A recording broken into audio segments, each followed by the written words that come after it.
For almost a decade, I've been super fortunate to be able to do camera work all over the world.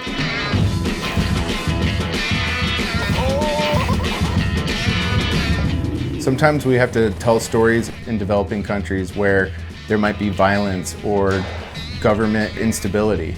And so people could get kidnapped, your gear can get stolen. There's just all sorts of hazards in the way of doing the job.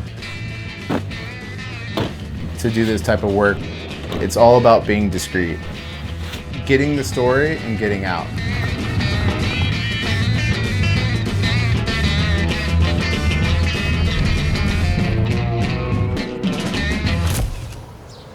It's really eye-opening to be able to do this work because I get to see a lot of the world. And that was one of the reasons why I got into documentary filmmaking. I've always been a curious person, so this was my chance to really take it all in.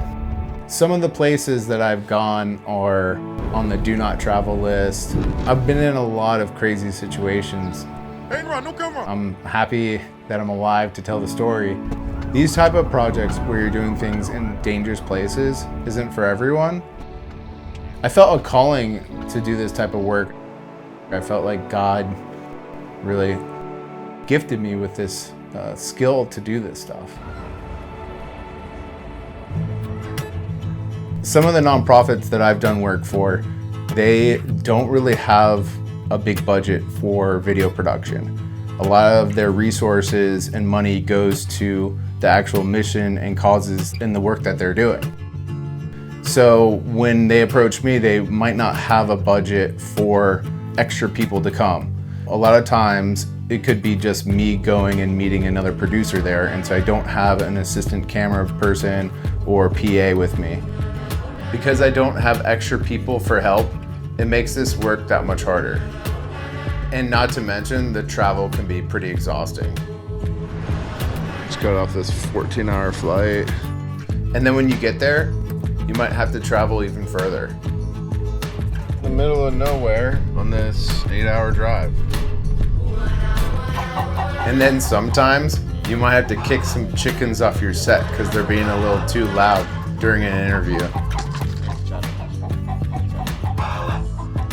A lot of times when we get to a location, I don't really like to whip out the camera immediately. I like to walk around without cameras, meet people, see the location.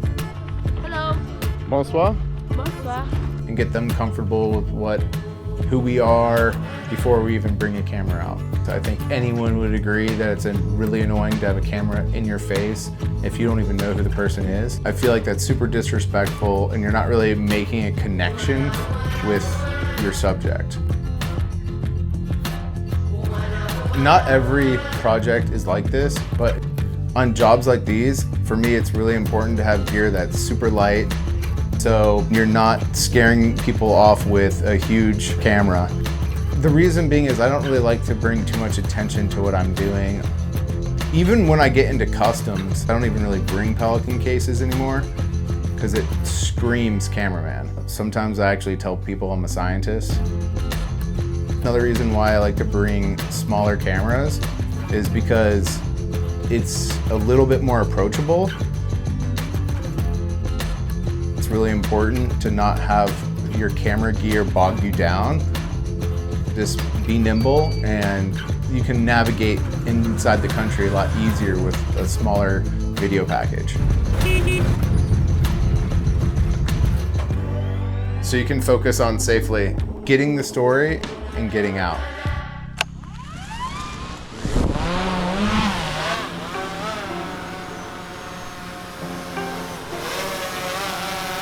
I don't want to get into specific countries, but this is the gear that I bring when I go to places where it is highly dangerous.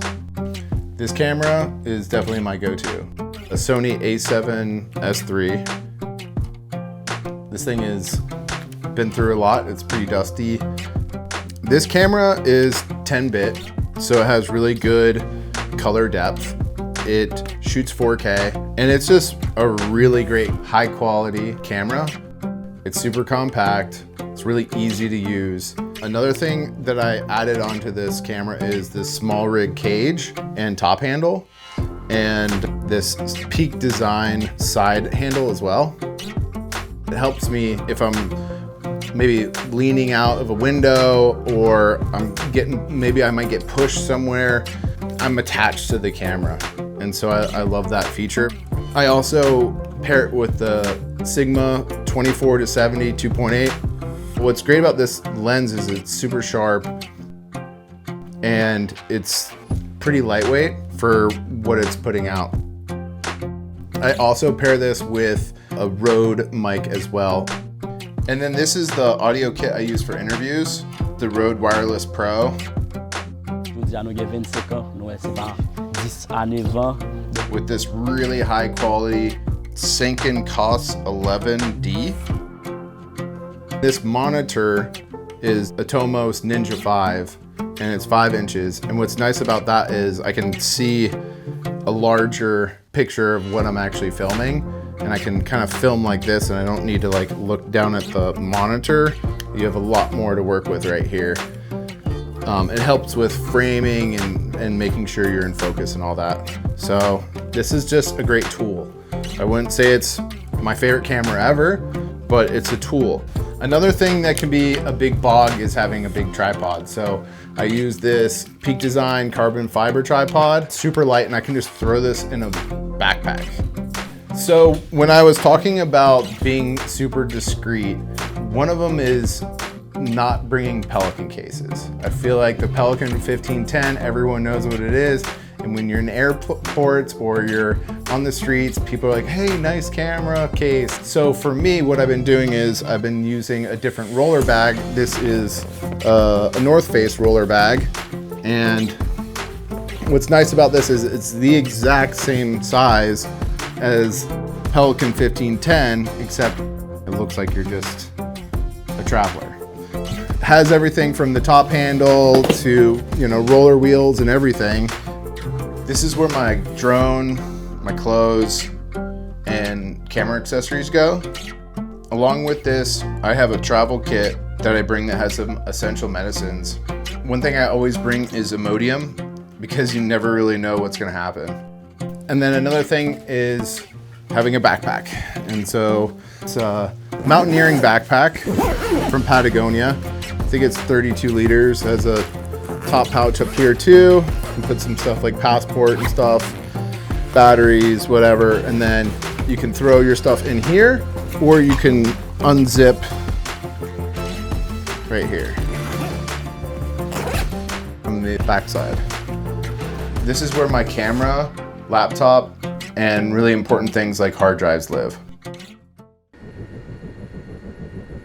When you are bringing $30,000 worth of camera equipment in places where there is instability, it's really important to be discreet. One of the first things I do when I get to a place is just make sure my head's on a swivel, especially right when I get out of the airport, making sure like people aren't following us, or when we go to a hotel that I'm not getting followed into my room. Some of that stuff can happen, and I've had some kind of weird incidents of people trying to knock on my door at night. It can be kind of scary sometimes. And you really got to be kind of on it to go to places and tell the story that a lot of people don't really want to go to. But also, it's purposeful work. It's making an impact. It's helping raise money for these nonprofits and NGOs. I think it's really cool to see what God's created out there and meet people from all different cultures and learn about how they live. The world is beautifully made, and it's amazing to see that.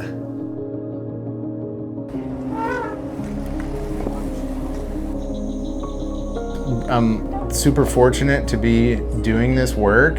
I love doing it. I hope that some of this stuff was useful. You learn a little bit about the world that I live in, and that you won't make the same mistakes I did. Thanks for watching.